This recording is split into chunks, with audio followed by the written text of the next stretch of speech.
Hello les potos, comment va? C'est Powerline et aujourd'hui on se retrouve pour une nouvelle vidéo qui va parler de jeux vidéo. Et pas de vidéo parce que tu comprends, parler de vidéo en vidéo ce serait... Oh! Alors les jeux vidéo, grande découverte que les... Quoi? Oui, je suis en pyjama et alors? Te plains pas, j'ai mis un t-shirt. Tout le monde disait que les jeux vidéo ça ne marcherait pas, c'est comme pour les smartphones. Et puis un jour, une entreprise visionnaire a sorti une console et puis...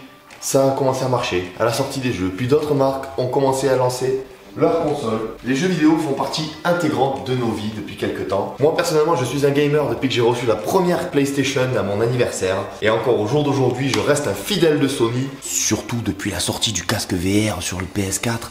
Alors que la Xbox depuis la Kinect, on peut pas dire qu'il y a eu grand chose de nouveauté. Alors les jeux vidéo qu'est-ce que c'est? Les jeux vidéo on peut se demander si c'est vraiment indispensable à la société, si c'est un art, si c'est juste un moyen de passer le temps. Et bien pour moi, personnellement pour moi je vois ça comme un art, comme un moyen de s'évader. Mais il y a beaucoup de choses qui sont vues à travers les jeux vidéo. Par exemple la fameuse question, les jeux vidéo rendent-ils violents? Alors je vais répondre à ce débat une bonne fois pour toutes. Les jeux vidéo ne rendent pas violents. Mais les bugs, oui.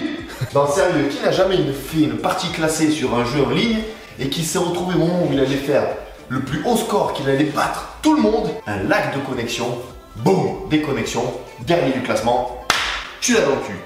Ta gueule. Après plus sérieusement, je vois venir les gens qui, sur ce genre de jeu, Destiny 2, voilà, c'est un jeu PS4, donc les jeux PS4, ils coûtent 70 €, voilà, et Destiny 2, 70 €, donc vous avez tout l'univers de Destiny 2, plus un mode histoire, et ensuite ils sortent des extensions. En général, ils sortent deux petites extensions que tu vas payer genre 15-20 €, et ensuite ils vont sortir une grosse extension que tu vas payer 40 €, mais qui va rajouter énormément de matière à l'histoire. Alors du coup, je vais ouvrir un débat. Tous ceux qui s'amusent à critiquer dans les vidéos de présentation justement des nouvelles extensions sur Facebook, qui s'amusent à dire « Ouais, on va encore dépenser des sous pour rajouter 5 minutes de gameplay. » Ce genre de personnes, tu peux être sûr, c'est les mêmes personnes qui chaque année vont lâcher 70 balles pour le même jeu. Tu vois de quelle personne je veux parler? Je veux parler des inconditionnels de FIFA. C'est les mêmes personnes qui critiquent un jeu parce qu'il faut rajouter 20 € pour rajouter parfois 4 à 5 heures de gameplay.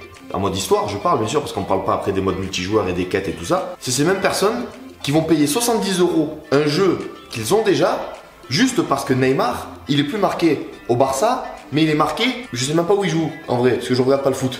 Je crois. Et il est à Paris, non? Ouais, il est à Paris. Merci Lauriette. Pas d'oreillette. Alors moi personnellement oui, je préfère mettre 50 € en plus pour mettre une extension de Destiny 2 parce qu'au moins je peux continuer à évoluer avec des personnages qui me plaisent, avec une histoire qui me plaît, même s'ils ont tué Kate, ces enculés, putain.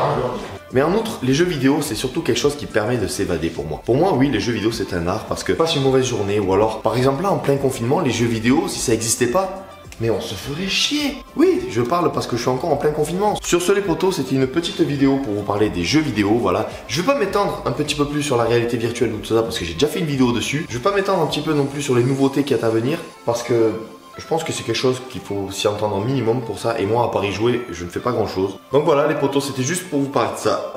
Tiro toto. Ah, petite parenthèse, j'ai sorti donc petit peu vite fait, juste après être fait mettre en confinement, j'ai sorti une vidéo sur le confinement et le coronavirus. Et je me rends compte avec le recul que cette vidéo, c'est pas qu'elle a pas super marché, c'est qu'en fait, elle n'avait pas lieu d'être. Parce que je l'ai fait en parlant avec mon cœur.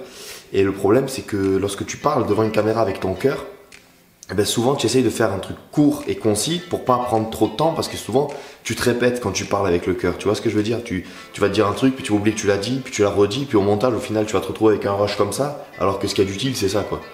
Bon, c'est à ça que sert le montage, mais bon. J'ai oublié de parler du courage du personnel hospitalier, j'ai oublié de parler de la vague de bêtises humaines que ça engendre. Et pour tout ça les potos, je m'excuse. Et à l'heure où je vous parle dans cette vidéo là, j'ai pas encore vu les commentaires si on a eu sous ma vidéo, mais je pense que si un jour vous voyez plus cette vidéo, c'est parce que tout simplement elle aurait été supprimée. Parce que je pense que vu comment j'en parle comparé aux autres youtubeurs en parlent, il y a moyen en fait que cette vidéo soit vue uniquement pour un moyen de surfer sur le buzz. Et c'est pas du tout mon but. Sur ce les potos, je vous dis à très bientôt pour de nouvelles aventures. N'hésitez pas à aimer la vidéo, à la partager. N'hésitez pas à me dire sur quelle console vous jouez. Et qui sait, si on est sur la même console, on peut peut-être se faire des parties ensemble. Si vous êtes un fanat de Destiny 2, mais pas de problème, moi j'ai besoin d'un crew. Sur ce les potos, je vous dis à très bientôt pour de nouvelles aventures. C'était Powerline 342 qui vous dit à bientôt. Et bon courage pour le confinement.